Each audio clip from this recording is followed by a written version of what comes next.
how you change the world.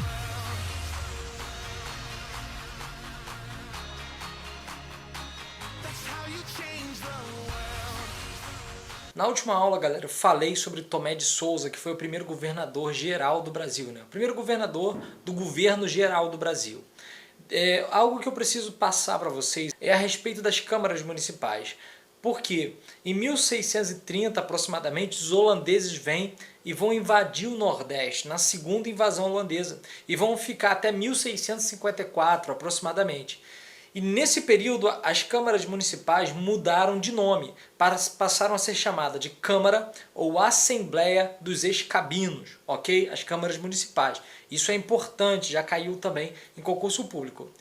Uma outra informação que vocês precisam ter é a respeito dos elementos étnicos. Por exemplo, o Brasil ele é uma mistura de etnias. Nós temos o branco, o negro, o indígena, lá no princípio. Depois vieram alemães, italianos, japoneses, chineses. Gente de tudo quanto é tribo, gente de tudo quanto é tipo de nação. Então o Brasil é uma mistura muito grande. E em concurso público, né, você tem que saber que são mameluco ou caboclo, que é a mistura de branco com índio.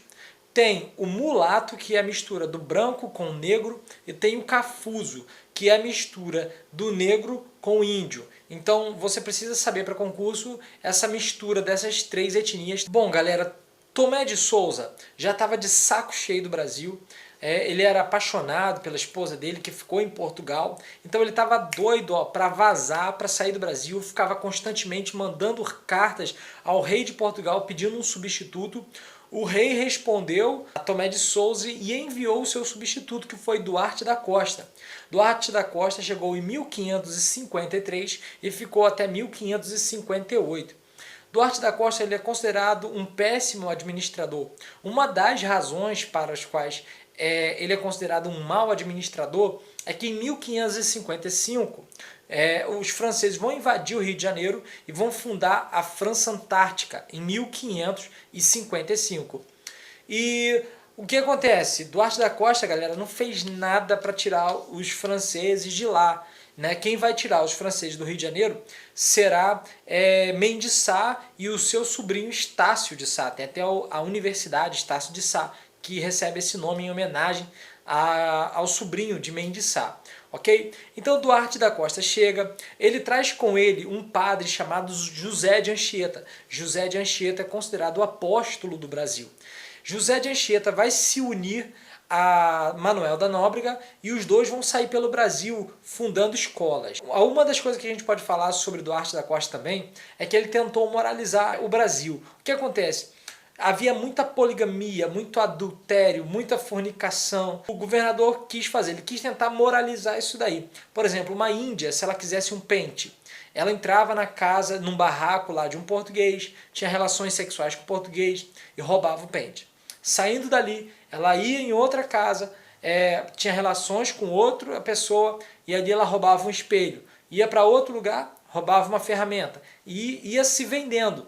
Então, numa tentativa de moralizar esses costumes, o governador-geral Duarte da Costa pediu ao rei que enviasse mulheres europeias para trazer um pouco de freio, ok? Nessa situação. O rei, respondendo ao pedido de Duarte da Costa, enviou um navio de órfãos, para você ver a mentalidade, né, das pessoas da época. Com certeza eles não estavam, a corte portuguesa não estava ligando para os colonos e também não estava ligando para as órfãs. Isso para a gente ver quão complicado é o Brasil e o início da nossa colonização. Aqui as coisas são bem diferentes. Uma outra situação que incomodou muito o Bispo Sardinha foi que quando o governador-geral Duarte da Costa veio para o Brasil, ele trouxe junto com ele o filho dele, Dom Álvaro da Costa. Dom Álvaro da Costa era um moleque mimado, playboy, chato, que vivia lá em Portugal.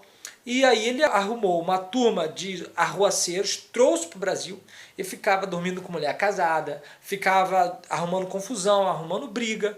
Então o Bispo Sardinha chegou para o governador e falou: ó, governador, não está dando, seu filho é um moleque e não tem limites, ele não tem limite. E o governador falou para ele, para o Bispo Sardinha: meu irmão, do meu filho cuido eu.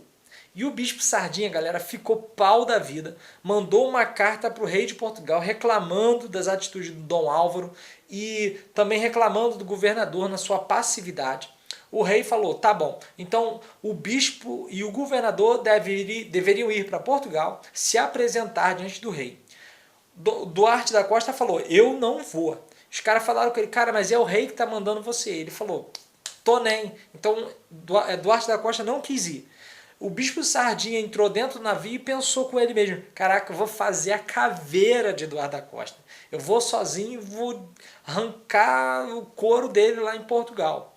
Beleza, o bispo Sardinha saiu. Quando ele começa a contornar o Nordeste pelo litoral para pegar alto mar, o navio do bispo Sardinha naufraga. E nisso que o navio está naufragando, um grupo de índios está na beira ali, no litoral, na beira-mar, olhando o naufrágio do navio. O problema é que esses índios eram canibais e pegam o bispo Sardinha, cozinham e comem o bispo Sardinha, o capitão do navio e outras pessoas também. Um grupo de portugueses consegue fugir, vai lá na Bahia e avisa o governador, avisa a população, ó, mataram, comeram o bispo, comeram as pessoas. A população fica revoltada, pega em armas de fogo e sobe o Nordeste ali e sai matando tudo quanto é tipo de índio que eles encontram pela frente. Então houve uma carnificina muito grande contra os índios daquela situação ali, né, pelo fato de eles terem comido o bispo. Depois de Duarte da Costa, galera, a gente vai chegar agora no terceiro governador-geral. Numa escala de importância, a gente geralmente só lida com esses 3 governadores gerais. O terceiro governador foi Mendes Sá. Como eu falei anteriormente, Mendes Sá, ele vai substituir, lógico, Duarte da Costa, e quando ele chega, ele encontra os franceses no Rio de Janeiro.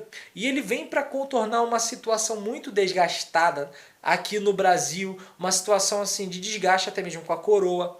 Então, o rei fala para Mendes Sá, ó, tem que tirar os franceses de lá. Então, o governador Mendes Sá chama o sobrinho dele, Estácio de Sá, para vir para o Brasil e expulsar os franceses, né? Os franceses, o que acontece? Eles vieram para o Rio de Janeiro fundar a França Antártica. Por quê?